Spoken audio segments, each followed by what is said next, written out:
Yes. Yeah. So, I mean, it seems like you're an artist in so many ways, aren't you? Now you started writing books, but you're mostly a musician, and you've written a lot of songs for movies. Where does it all come from? I'm just very, very blessed and very lucky to have fallen into these different aspects of art. I mean, the film music thing has been just fantastic and has done very well by me and has given me some extra time to be able to do these things like writing books that perhaps aren't so lucrative in terms of making money, but are extremely fulfilling personally. You wrote the book while your son was... Yes, well, my wife was pregnant, actually. She was having to have a period where she lay down, so that was a period where I was taking some time off of work, and I was there in the home and had a lot of time during the day to sit there and write. It was a very peaceful, very sort of interesting time that I don't think will be repeated in my life again now that we have a son. So it was quite a magical time. Your son Nils, he's what, 15 months now? He's 15 months, he's 14 months and 3 weeks. Okay, you keep he's still young enough so that you're still saying weeks. That's a real Swedish name, Nils. Nils Oscar. Yeah. Nils Oscar. So, yes. so your wife, Nina Persson, she was the one who decided? No, we decided together because one thing that brought us, that we had in common was I have Swedish ancestry, and we had been reading the Nils Holgersson books when we were younger. As children, we had read these books, and we found that to be a common thing. So we decided Nils. And Oscar, we didn't realize it was a beer. So we hope no one... I don't think they could sue us, but I don't know. No, I don't think so. You live in New York. Yes. And tell us about your life there and how you live and how you spend your time. Well, we're very fortunate. We live in the historical neighborhood of Harlem, uptown. It's primarily sort of West Indian islanders around there and West African folks. It's a gorgeous sort of area where they have brownstones, sort of like the Cosby Show style, you see on TV. But we live in one of those, and we share it with my parents, so it's almost like a situation comedy, American, where they're sort of, my parents are very sort of Sicilian, and they're, yelling up from downstairs, and we're, dropping a bucket down with some fish or whatever. Yeah, no, but it's a lovely arrangement. Nathan berättar om hur han bor i Harlem. De bor med hans föräldrar. Det är lite sitcom-situation när föräldrarna ropar upp.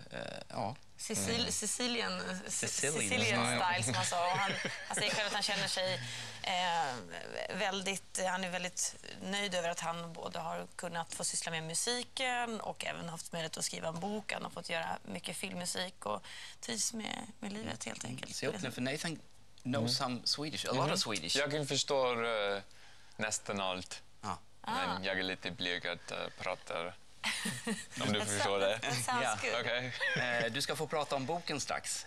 Vi ska komma tillbaka och prata om det här. Kan du bara, if you try to put it into genre, what kind of book would this be? It's noir, sort of a detective, but it's also it's called dystopian, which is sort of the opposite of utopian. So there's some science fiction elements. I'd never heard the word dystopian in English before I wrote this book, so that might be hard to translate. That's a new experience for you. Dystopisk. Yeah. And it's in New York. Yes. Yeah, okay. So we're going to talk a little bit more about your book. Fantastic. Yeah, and you read it. It's very exciting. Yeah. Oh, good. Spännande. Okay. Here we go. We're going to be back soon. Vi kommer alltså tillbaka snart. Vilken bra översättning det blev. Ja.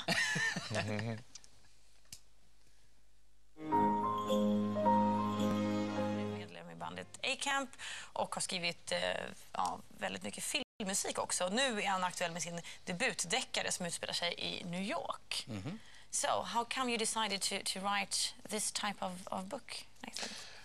It was a funny thing. I had a friend who was a publisher in the States, and he actually sort of commissioned me to do it. I'd never written it. I don't know why he thought that I could write a book, because I'd never written anything in my life.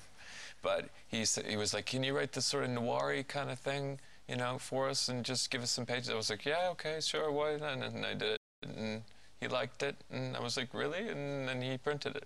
How long time did it take you to write? It took me 2 months, I'd say, which I guess is pretty fast. That's very fast. It sounds really fast. Yeah. Well, I had to stay ahead of the voice inside the head that says, you know, that you suck and that you shouldn't be writing a book, you know, so I had to write and stay ahead of it, you know.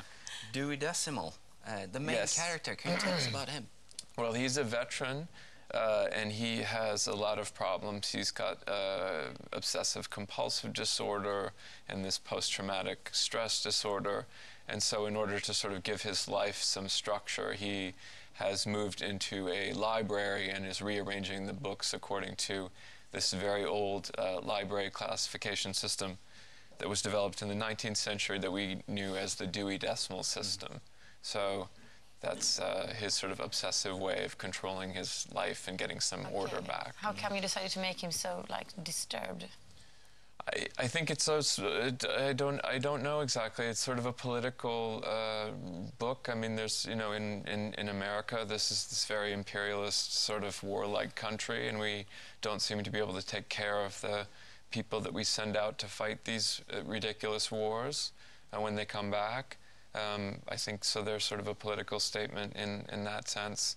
I've also known a lot of people like this man in the book, in my own family, to be honest, and then people I've met on street people, you know, a lot of homeless are veterans of wars and have nowhere else to go. The social services are just not there for them in this country.